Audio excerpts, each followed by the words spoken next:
Wadau, ni kama huyu shabiki wa Manchester United hapa hivi huenda akanyoa nywele zake kabla ya huu msimu kutamatika.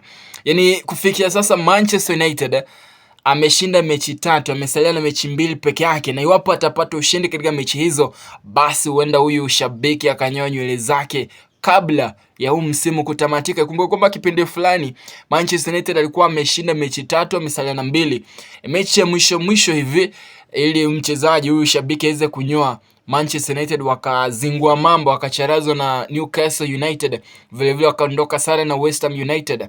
Sasa kuna uwezekano 91% mshabiki huenda akanyoa nywele zake, sababu kufikia sasa Manchester United ameshinda mechi 3. Mechi ya kwanza dhidi ya Chelsea, ya pili dhidi ya Brentford, na ya tatu dhidi ya Liverpool. Sasa amesalia na mechi 2 ambayo ni Sunderland na Nottingham Forest. Je, ndoto yake ya kunyoa nywele itatimia ama Manchester United watazingua bwana? Wewe unasemaje bwana?